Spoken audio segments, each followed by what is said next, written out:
Hey, Fitzy here, back at it again with another one. You've all seen this 52 Chev in the background in a lot of my videos. What we're going to go over here now is we're going to go over the making of this car. How long I've got it, how much rust it had, and what work I've done with it. Stick around.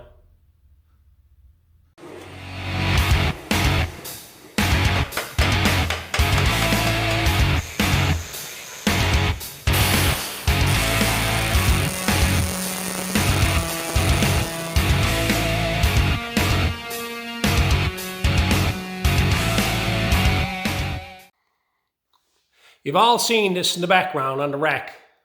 There's a video in my collection of videos on the building of that rack. So if you want to check that out, how I put that car up there. I've owned this car since about 2005, I think it is.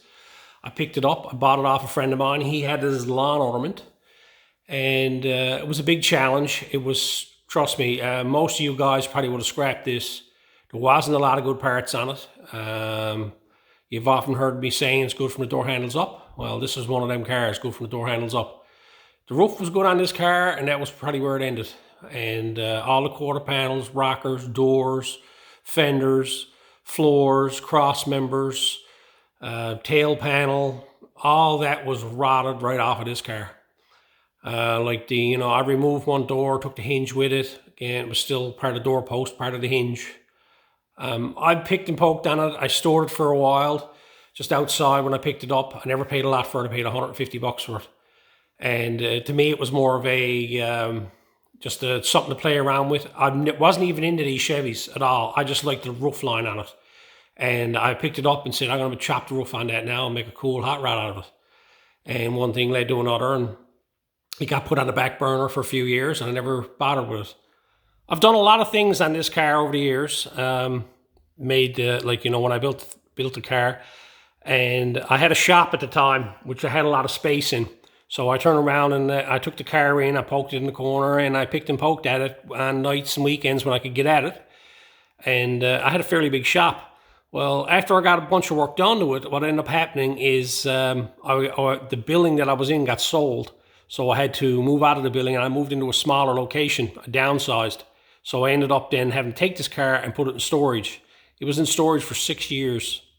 I clean forgot about the car, and then a couple of years ago, I managed to bring it home here, and I built this rack and put it up there.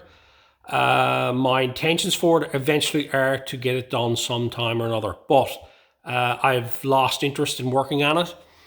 I've picked up other projects, as you can see, that one there. And I'm a bugger for that. I get a car and I get started on it and then I lose interest. But the biggest problem I got with this car is that as I got so far into the car, I learned a lot. This is the car that the cut and butt was figured out on. If you notice now when I start showing you pictures, a lot of the patchwork that was done on it in the beginning was lap welds. And as the thing progressed, I started playing around with butt welding and, putting pieces in and then, floating them in there and doing all that type of stuff, trying to figure it all out. And then I got into figuring out the cutting it with the grinder and whatnot and doing the cutting butt. Then I start, making the cutting butt process better because I found the gaps were too wide, just doing straight cuts. And when I noticed when you're cutting on a 45, it made it better. So you can owe the 45-degree cotton butt idea to this car here. There's a lot of things on this car I want to change. The sheet metal I used to do a lot of repairs on this was 22 gauge. Because at the time at the shop I was working on a lot of cars and I used to buy it by the sheet, and I could get 22 and 24. And I wasn't getting into, I think 16 was the other metal I could get at my metal supplier. I wasn't getting into ordering stuff in and whatnot. I never had no scrap steel at the time like I do now. So some of the panels are pretty warped up because it was such light steel, and I'd like to redo them again. The chassis in this car, the entire front end was gone out of it. And what I mean by gone, it was rotted right out of the car from about here forward, was completely gone. So I ended up grafting the S10 clip in it. I went and made a rear trailing arm setup. I'll show you all that now in a sec. You'll see pictures of it. But since I've gotten the car built, I'm after finding a better chassis that I would like to put underneath it. So then I like to change all the suspension in the car to upgrade it. I like to do a lot of the metal work again on the car. a lot of the quarter panels and everything on this car. I'm not ashamed to show you or nothing because we're all human. But like the quarter panel on this car here, it's hard to see, but that's not the best. The gas tank door looks good in that light there. Hang on now, I'm going to show you how bad that is. You can actually see a gas tank door where it was on it and the way I beat it all up trying to get it. And same over, that was 22 gauge metal. And at the time, when I had it all grind down, it was so-so. I was just going to make a mud sled out of it, mud it all up. But I've been wanting to redo all this again because that's very slight metal, is what I had at the time when I done the car. So, that's the things, one of the reasons why this car is up here. Right now it's an ornament. When I get this one done, patches done, gets Wendy's car done, and what else is it? I'd like to get something more done to the 52, 51 Chev as well. I'll get back at this one. I have no real intentions of taking on other projects for myself. I got myself convinced. I have, the projects I have now and that's it. People keep offering me stuff and I won't take it because, I got projects like this already there. I could make a really good, nice car in it. Like this side of the car here was probably one of the first sections that I started on, okay? And that door and everything like that. But when you come around to the back here, all this rear section here, all this was done towards the end of the build.